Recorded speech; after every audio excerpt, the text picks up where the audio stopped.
And then it's like it's just going with your instincts and going with your like following your pleasure. I guess. Let's talk about the actual tracks in the. Now we started out here in the show. We played the opening track to your album, "Hi" with 4 E's. 4 E's, yes, that is correct. Why 4 and not 3 or 6 or 8? Well, a lot of people write it with 3, and I think 3 gets the job done, but 4 is like making it that extra like annoyance. It's the finger in the butthole, kind of puts you over the edge. Exactly. But like sometimes I'll be signing stuff at a meet and greet, and I'll be like, I just write it with 3 because my hand is tired from writing. It's hard to write 4 E's, okay? Well, I love it too. Is like, did you write that intentionally to like open your show, or because I know you guys do that at Battle of the Seasons? It's the first thing you guys do, isn't it? Or that when you're on tour with them? Yeah, we did. I wanted to write a song that was really that was like an introduction to a drag show, because like I was really inspired by Jimmy James and that song Fashionista, where she's like, everybody line up, no ugly people allowed. Do you know that song? Yeah. It's so good. And like I've been to so many drag shows across the country, and they use that song as like they play it to get everybody ready for the drag show. So that's what I was picturing when I was writing it. Well, it's pretty clever too, because it puts you in the beginning of the show, and so everybody's like, this is Alaska's show. Well, I mean, other people can perform it too. I won't be mad. But with the Battle of the Seasons, like where other drag queens raising an eyebrow, be like, why does Alaska get to go first? No, bitch, because no one wants to go first. Oh, they don't? No, because they're too busy putting their makeup on in the back and getting ready. Yeah, bitch, no one wants to have to go immediately first. I don't mind it. Even like at the Blue Moon shows in Pittsburgh, I would always go first. I would always like open the show, and then I would host the show. And so like I don't know, I guess I'm just used to it, and I like it. When I perform, I like going on first because the audience is a clean slate, and you can do whatever you want to.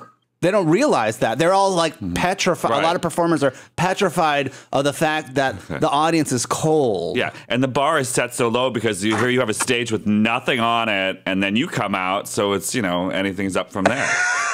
Right? I love a low bar. I think a lot of people are saying like you win them over immediately when you say tipping is compulsory. If you don't want to know what compulsory means, I'll spell it out for you. Tip these men. What does compulsory? Compulsory means like you're supposed to do it, right? Yeah, it's required. Okay. Yeah, I've seen it on signs.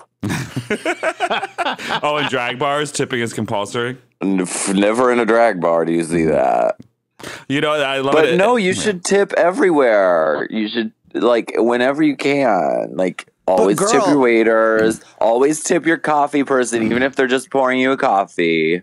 People are saying that you girls are making a good living, and at the same time, you're still accepting dollar tips from your fans.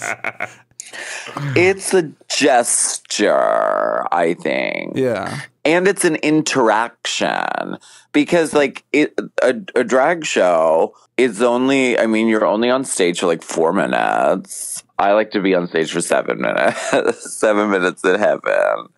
But like, there's a lot of people. It's very crazy. But like, this exchange that happens is like a moment that you share with each other. And I'm sure it's really scary for a lot of people to approach this shrieking harpy that's on stage, and you get to like share that little moment. So it's not even about the money. It's just about like the exchange. But is the moment more special for that individual if they give you a 20 as opposed to a 1? Well, see, if they give me a 1, then usually I get a bunch in my hand and then I throw them. You know, that's the great drag gesture. You know, when the song hits, you throw the money. But if they hand me a 20, that goes directly in the brassiere. I'm not throwing that on the floor. Because sometimes I see some drag queens like doing creative things like putting their money in a blender. And I said, it was like, next time, let me take that cash, I'll write you a check, and then you put that in the blender. Oh, that's such a brilliant gag. Does she still do that? I don't know. I haven't seen it in a while. Well, you know, there's so much feces and coke on the dollar bills that maybe. What? Yeah, every dollar on bill money? On money, yeah. There's always like trace amounts of cocaine and feces. Money's dirty. So if you lick those dollar bills, you can get high. Feces? How do you get feces on your dollars? Because people don't wash their hands after they poop, and there's poop on anuses. Anus. And it's all about the right. anus. Everyone also, too, this is a little tip for all the listeners out there, too. If you're going to do lines of cocaine with people, use your own dollar, because a lot of times people use a dollar that somebody else has and they can get little micro cuts in their nose, and if they have hepatitis C, you can transfer hepatitis C via cocaine use. All this talk about cocaine is making my nose itch. I just sneezed. It's like a trigger, like an old trigger. Well, you know, McDonald's used to back. give those little Coke spoons with their coffee. And they stopped doing that. Mm-hmm. Oh my gosh. See, that's more sanitary, though. You can get little gold-plated ones, though, I think, on the internet. Yeah, they sell McDonald's Coke spoons. They used to stir your coffee with, but they were perfect for... Oh, yeah. I always love girls that have like those necklaces that's just a bunch of Coke spoons. Right, a selection. Yeah. So I'm looking here. So it's Hi, then comes to Anus, the title track. Yes. You know, for a song called Anus, there's sure a lot of talk about your pussy hole. Well, it's really the whole region is important. The taint. Because, like, the album moves through the chakra systems of your body. Do you know what I'm talking about? It's like your lower chakras are like your anus, and then your genitals, and then your navel, and then your heart, and then your throat, and then your third eye, and then your crown, which is like the very top of your head. I think one of them is your money center. Which one is the money center? The pussy, honey.